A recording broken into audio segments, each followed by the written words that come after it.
right, a lot of you guys know me as Detroit Mike. I'm an alcoholic. What is it, about 3 months ago, I rolled into Fred Brown, a fat yellow stick of butter. 2 weeks out of the hospital, barely walk. Nancy whispered in my ear, "Don't worry, I'm gonna get you in the old man back house." Oh, she did. I couldn't walk.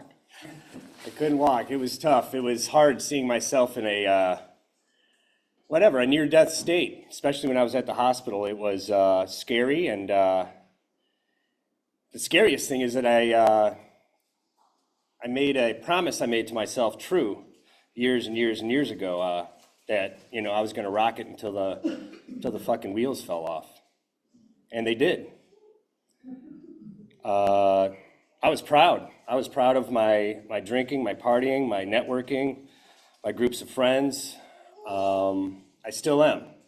Some of the best artists, kindest, people I ever met, were largely born of partying the way I did. My gift of gab, my intellect, my wit, and that was fueled by alcohol, or even if it wasn't me being the drunk one, they were. And they were more receptive to my ideas, my comedic timing, and things of that nature. So, I was good. I was fucking good at it. I thought I was the best. I started off as the smart kid in high school. There was a district-wide test, and I scored above the limit. It was the top 30 kids in the city. And then so we just studied our faces off all through high school, and I was like, all right, great, I already solved the goddamn universe. I gotta do something harder.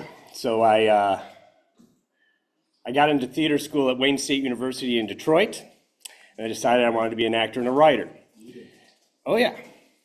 And it was awesome. It was the best decision I ever made. Especially in my,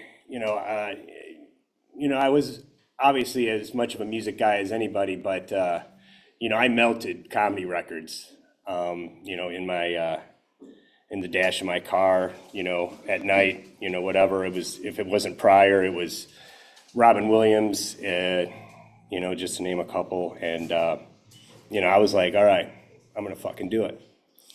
And it was awesome. Artists, philosophers, drinking all hours of the night. My intolerance was impeccable. I was untouchable, and I had found my people. Very similarly to the way I found my people here too.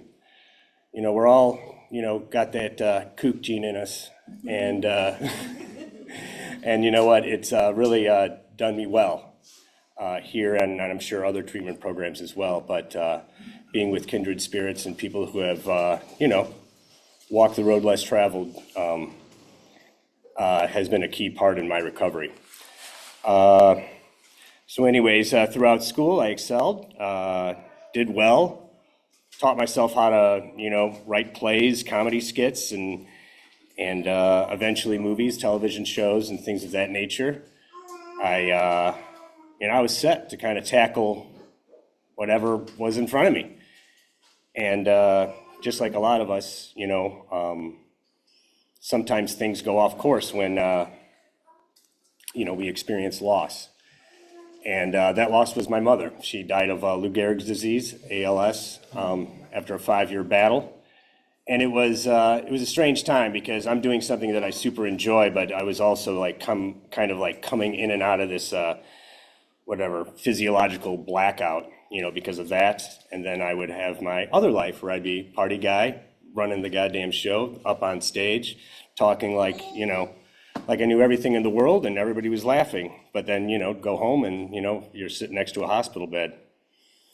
So it was a strange time, but it fortified my, I'm fucking good at this even more. I was like, you know what? Any of us could die any second. I'm gonna give it everything. And I did, and it served me well. I'm very prolific in what I do and what I have done, and I'm able to connect with people on all types of levels. I always said, drink with kings, drink with crackheads, and everything in between.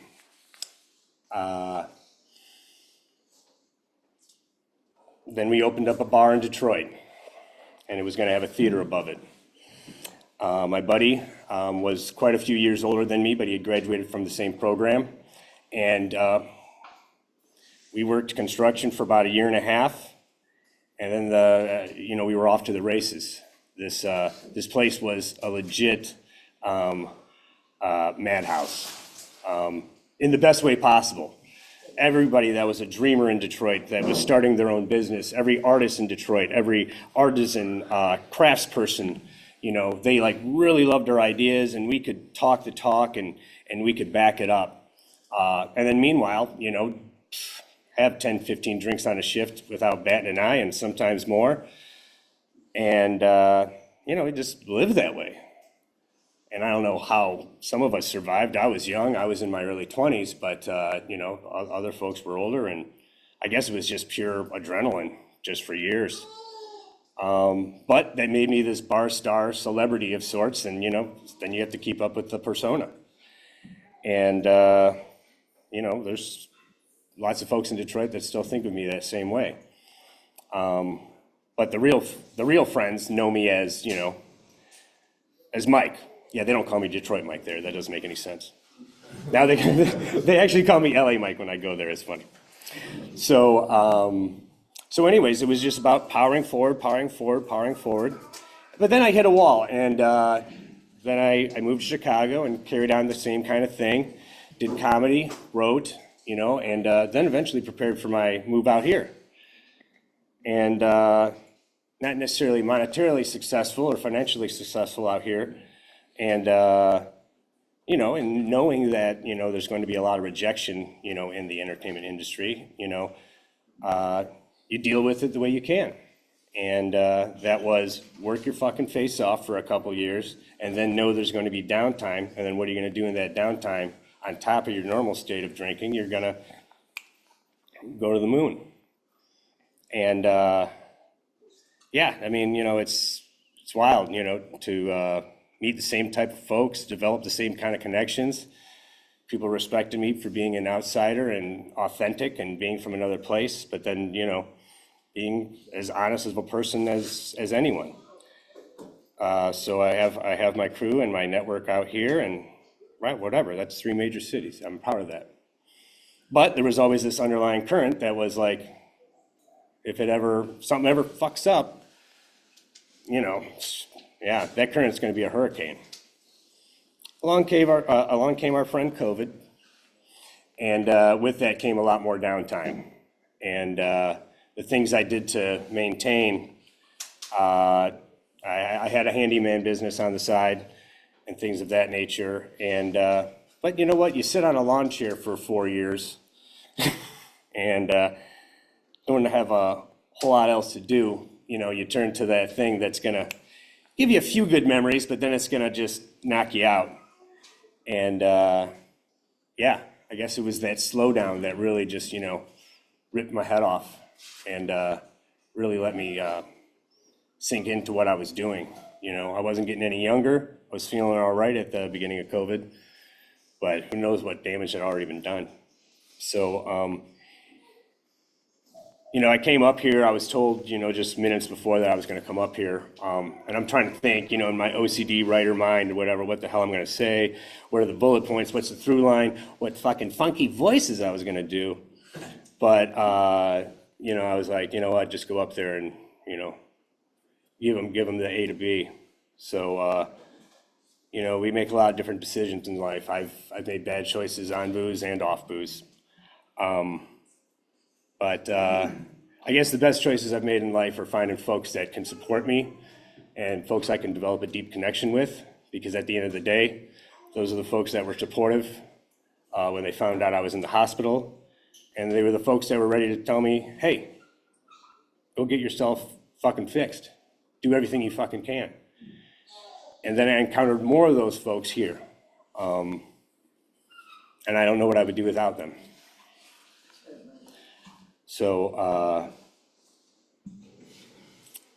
but yeah, so in 3 months, I'm back to a relatively normal-looking person. Can't claim fully normal.